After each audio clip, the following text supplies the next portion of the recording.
కాబట్టి నిధులలో ఉన్నటువంటి ఆ నిద్రాస్థితిని బాగా అలవర్చుకో. అదే నీ స్వస్థితి, అదే నీ స్థితి. దానితోటే నువ్వు కూడి ఉండు. వెలుకువలో కలిగిన ఈ దేహము నేను, ఈ లోకము సత్యము అన్నది నీకు నీ నిజస్థితి కాదు. దీని భ్రాంతిలో ఉండడం చేత నీకు అలా అనిపిస్తోంది. ఇది నీ నిజస్థితి కాదు. నిద్రలో ఉన్నటువంటి చక్కనైన ఆనందకరమైన స్థితి ఏదో అదే నీ నిజస్థితి. కాబట్టి ఆ స్థితి నీకు అనుభవంలో ఉంది గనక దాన్ని బాగా అలవర్చుకో. దాంతో ఉండడం నువ్వు ప్రయత్నం చేసుకో. అదే శివుడని తెలుసుకో. మనకి ఒక రూపం ఉందా? మనకి రూపం ఉందా? శివుని రూపమును తలంచక ముందుగా ఆ విషయం ఆలోచించి శివుడి సంగతి వదిలే. అసలు నీకు ఒక రూపం ఉందేమో చూడు. నిద్రలో నువ్వు లేవు, అప్పుడు నీకు ఏ రూపం ఉందా? నీకు లేదు. నిద్రలో నీ రూపులోనే నువ్వున్నావా, లేక అది లేక కూడా నువ్వున్నావా? నిద్రలో ఈ రూపంతోటే ఉన్నావా, లేకపోతే అది లేకుండా కూడా నువ్వు ఉన్నావు? అవునా? నిద్రలో ఏ రూపం లేకుండానే నువ్వు ఉన్నావు. నిద్రలో ఈ రూపంతో ఏమీ లేవుగా. కాబట్టి నీకు రూపం ఉందా? శివుడి రూపం సంగతి పక్కన పెట్టు. నీకు రూపం ఉందా? ముందుగా ఆ విషయం ఒక్కసారి ఆలోచించి చూడు. ఎలాగంటే నిద్రలో నువ్వు ఉన్నావా లేవా? ఉన్నావు కదా. అప్పుడు ఏ రూపమైనా ఉందా? నీ స్పృహలో ఏదైనా ఉందా? నిద్రలో నీ రూపంలో నువ్వున్నావా, లేకపోతే ఆ రూపము లేకుండా కూడా నువ్వున్నావా? రూపము లేకుండానే నువ్వు ఉన్నావు కదా నిద్రలో. ఉన్నానమ్మా. నిద్రలోని నేను ఇప్పుడు కూడా ఉంది. మరి ఆ నేను నీ నిజస్వరూపం అని అనేక విధాలు చెబుతూ ఉంటే తెలిసిపోయిందంటూ, మరి ఈ నేను నేనే ఈ అల్లకల్లోలన్న నావని మరి ఈ భ్రాంతి ఏమిటి? అదే నీ నిజం, అదే నువ్వు, అంతే. అదిగా ఉండు. ఇది నిజం అనుకున్నావులే, ఇంతకాలం తిరిగావు. ఇది అసత్యం, అనిత్యం కల్లా ఆసేపు కలిగిపోతుంది. ఇది ఈ దేహం నేననుకున్న భ్రాంతి వల్ల కలుగుతున్నటువంటి వికారాలు ఇవన్నీ. ఇదేమో సత్యమా? పోతోంది కదా. కానీ నిద్రలో ఒక దివ్యాతి దివ్యమైన అనుభవం నువ్వు ఎరుగుదువు కదా. అదే నీ నిజస్వరూపం. డైరెక్ట్ గా నీకు నీ నిజస్వరూపాన్ని, నీ స్వస్థితిని, నీ స్వరూపాన్ని నీకు చక్కగా నీ అనుభవం ద్వారా మనకి గుర్తింపచేస్తున్నారు గురుదేవుడు. కాబట్టి ఆ నిద్రలోని ఆ దివ్యానంద స్వరూపమైన నేను ఇప్పుడు కూడా ఉంది. నీ నిద్రానుభవంలో నువ్వు దేహం కాదు, అవునా? అవునా. ఇప్పుడు కూడా నువ్వంతే, నువ్వు దేహం కాదు. అంటే ఇప్పుడు కూడా దేహం కాకుండానే ఉన్నావు నువ్వు. దేహం లేనందువల్ల నిద్రలో నువ్వు సుఖంగా ఉన్నావు. ఆ నువ్వే ఇప్పుడు కూడా ఉన్నావు. సుస్థిరంగా నిలిచి ఉండేది యథార్థ స్వభావమే. నిద్రలో దేహం లేదు, కానీ సుఖ అనుభవం ఉంది. అది ఇప్పుడు కూడా నిలిచే ఉంది. అట్టి ఆత్మస్వరూపానికి దేహం లేదు. ఈ విధంగా నీకు ఏ శరీరము లేకపోతే శివునికి కూడా శరీరం ఎక్కడున్నట్లు? లేదు. నీకు దేహం ఉంటే శివుడికి ఉంటుంది, నీకు లేకపోతే అతడికి ఉండదు. మరి నీకు దేహం ఉందా లేదా? నాకు దేహము లేని నిదురలో ఉన్న సుఖస్వరూపము ఏదైతే ఉందో అదే శివుడు, అదే నువ్వు. కాబట్టి ఆ అనుభవం నీకుంది కాబట్టి దానితో నిరంతరము ఉండు. అది ఇప్పుడు కూడా ఉంది. మెలకువలో దేహ భావన వల్ల నానాత్వం రావడం చేత అది నీకు తప్పివేయబడింది. గురువు మాటి మాటికి నిద్రా సుఖాన్ని గుర్తెరిగి ఉండు, నిద్రలో ఇవేవీ లేవు కదా, అయినా నువ్వు ఉన్నావు కదా, అదే నీ నిజస్వరూపం, అదే నీ నిజస్వరూపం మాటి మాటికి హెచ్చరిస్తున్నారు. మరి దాన్ని నమ్మడం మానేసి ఈ మెలకువలో వచ్చినటువంటి ఈ శరీరము, దీని కష్టసుఖాలు, దీని రాగద్వేషాలు, ఇష్టాలు, అయిష్టాలు, భయాలు, భ్రాంతులు, చావులు, పుట్టుకలు, ఈ అల్లకల్లోల స్థితిలో పడి మగ్గిపోతూ నాకు నివారణ ఏమిటి అని అడుగుతున్నావు. నీకేమీ నివారణ అక్కర్లేదు. ఒక్కసారి నీ నిజస్వరూపమైన నిద్రాస్థితిని గుర్తుపెట్టుకో. ఇవేవి లేవు, లేనప్పుడు ఎంతో బాగున్నావు. నువ్వు బాగోలేకపోవడానికి ఇవి అన్ని ఇప్పుడు ఉన్నాయి అనుకుంటున్నావు గనక. కాబట్టి సరేలే ఇవన్నీ ఉన్నాయి, కానీ నీకు ఒక సుఖస్థితి ఉంది కదా, దానిలో ఉండు. ఎండలో బాగోకపోతే చెట్టు నీడకు వెళ్తున్నావు కదా. మెలకువలో ఉన్న ఈ దేహంతో నీకు బాగోకపోతే నిద్రలో ఉన్న దివ్యానుభవంతో ఉండవమ్మా. నీకెవరు చెప్పాలి? నీకు మందు ఎందుకు? అసలు నీకే తెలుసు. అందుచేత నిద్రలో నువ్వు సుఖంగా ఉన్నావు. ఆ నువ్వే ఇప్పుడు కూడా ఉన్నావు. సుస్థిరంగా నిలిచి ఉండేదే ఆ యథార్థ స్వభావం. నిద్రలో దేహం లేదు, కానీ ఆ సౌఖ్య అనుభవం ఉంది కదా, అది ఇప్పుడు కూడా ఉంది. ఆత్మకి దేహం లేదు. ఈ విధంగా నీకు ఏ శరీరము లేకపోతే ఆ శివుడికి కూడా శరీరం ఎక్కడుంది? నీకు దేహం అంటే శివుడికి ఉంటుంది. నీవు లేకుంటే అతడు ఉండడు. నువ్వు ఉంటేనే శివుడు ఉంటాడు. నువ్వు లేకపోతే శివుడు ఉండడు. నీకు దేహం ఉంటే శివుడికి దేహం ఉంటుంది. నీకు దేహం లేకపోతే ఆయనకి ఉండదు. కాబట్టి శివుడు, జీవుడు, జగత్తు ఏమీ లేకుండా ఉన్న ఒక స్వస్థితి నీకుంది కదా నిద్రలో. దాన్ని నీకు ఎవరివ్వాలి? అదే అదే నువ్వు. ఇంకా అంతకంటే ఇంకా ఏ గురువు మాత్రం ఏం చెప్తాడు? ఇప్పుడు ఆవిడ అడుగుతుంది, అంటే నిద్రలో ఏ శరీరము లేకుండా ఉన్న సౌఖ్యానుభవం ఉంది, అయితే అదే శివుడవుతాడా? అదే శివుడా అంది.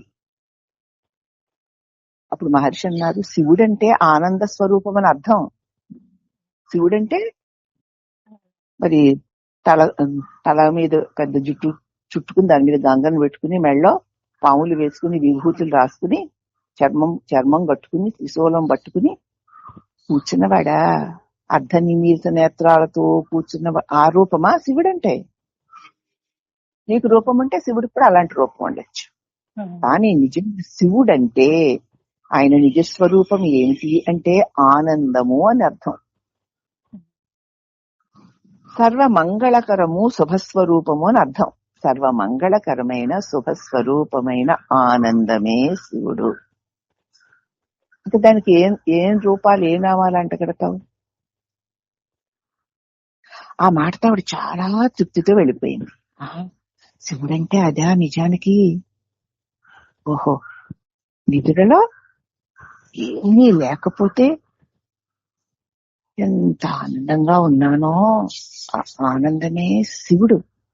ఆ ఉన్నాను చూడు, ఆ ఉన్నదే శివుడు. ఎంత ఆనందం, ఎంత ఆనందం అనుకుంటే ఆవిడ ఎంతో సంతోషంతో వెళ్ళిపోయింది. ఇప్పుడు భగవాన్ అన్నారు, అభూత దృశ్యాలు లేకపోయేదానికన్నా కలగనడమే మేలు. వాళ్ళకి ఆ విధంగానైనా ఈ విషయాల్లో ఆసక్తి కలుగుతుంది. వారెట్టి నిజాయితీ భావనల పొంతకి వెళ్లరు. ఆసక్తి కలిగితే దాన్ని అంటిపెట్టుకుంటారు. ఆ దృశ్యాల సుగుణం అలాంటిది. ఆ దివ్యమైన దృశ్యాలు ఒక సుగుణం అలాంటిది. ఎవరికైనా అటువంటి దృశ్యాలు లేకపోతే దానిని అటువంటి దివ్య దృశ్యాలు లేకపోయేదానికన్నా కలగనడమే మేలు. ఆ దృశ్యాలు ఉండడం మేలే. ఇక్కడ కలలు గనేదానికంటే, కళ్ళలు అభూత కల్పనలైనటువంటి కళలు కనేదానికంటే అటువంటి దివ్య దృశ్యాలు ఉండడమే మేలు. వాళ్ళకి ఆ విధంగానైనా విషయాల మీద ఆసక్తి తగ్గి తాము దర్శించినటువంటి దివ్య రూపం మీద ఆసక్తి పెరుగుతూ ఉంటుంది. వారు ఎట్టి విజాతీయ భావనల పొంతకి వెనుక వేరే వేరే భావనలోకి వెళ్ళరు. వారికి ఆ దివ్య మంగళ రూపం, ఆ ఆనందకరమైన ఆ దర్శనం, దాన్నే మాటి మాటికి తలుచుకుంటూ ఉండడం వల్ల వారు ఈ విజాతీయ భావాలు కలిగిన విషయాల్లోనికి వారు వెళ్ళరు. ఆసక్తి కలిగితే దాన్ని అంటుపెట్టుకుని ఉంటారు. దాని మీద ఆసక్తి బాగా పెరుగుతుంటే ఆ దివ్య మంగళ రూపాన్ని అంటుపెట్టుకుని ఉంటారు. ఇక అన్య రూపాల జోలికి పోరు. కాబట్టి అటువంటి దివ్య దృశ్యాల యొక్క సుగుణం అలాంటిది. అవి వారికి మేలే చేస్తాయి అన్నారు. తర్వాత శివప్రకాశం పిళ్ళేకి కూడా ఇలాగే ఒక దృశ్యం కనిపించింది. దాన్ని ప్రస్తావిస్తూ శ్రీ భగవాన్లు అన్నారు, అట్టి దృశ్యాలు బాహ్య విషయాలు కావు. శివప్రకాశం పిళ్ళే గారు కూడా ఇలాంటి ఒక దృశ్యం కనిపించింది. అలాంటి దృశ్యాలు ఈ బాహ్య విషయాలకు సంబంధించినవి కావు. అవి అభ్యంతరంలో లోపల గోచరిస్తాయి, వెలుపల గోచరించవి. బయటవైతే ద్రష్ట లేకున్నా అవి తమ ఉనికిని ప్రకటింపజాలి ఉండాలి. అవే బయటవైతే చూసేవాళ్ళు లేకపోయినా అవి మేమున్నాము అని ప్రకటిస్తూ ఉండాలి. కాబట్టి వాని స్థితి నిశ్చయించేది ఎవరు? ద్రష్టయే కదా. బయట ఇవి ఉన్నాయి అవి ఉన్నాయి అని చెప్పడానికి దాన్ని చూసేవాడే కదా ఉన్నాయని చెప్తున్నాడు. బయటవన్నిటినీ కూడా ఉన్నాయని చెప్పడానికి ఒకడు ఉంటేనే అవి ఉంటాయి. అవునా? అంటే లోపల ఉన్నవి ఎవరికి? ఆ ద్రష్టకే, తనకే, తనలోనే తన అనుభవంగా, తన స్వరూపంగా గోచరిస్తూ ఉంటాయి ఈ దివ్య దృష్టి. అవునా? అక్కడికి రెండో ఎవరు లేరు. వాడు కూడా వేరే ఉండడు. తనలోనే తనకే అవన్నీ కనిపిస్తూ ఉంటాయి. అటువంటి వాడి దృశ్య స్థితిని నిశ్చయించేది ఎవరు? ఆ ద్రష్టయే కదా. బయటవైతే ద్రష్ట లేకపోతే అవి తమ ఉనికిని ప్రకటింపగలిగి ఉండాలి. చూసేవాడు లేకపోయినా సరే అవన్నీ మేమున్నాం నీకు చెప్పాలి.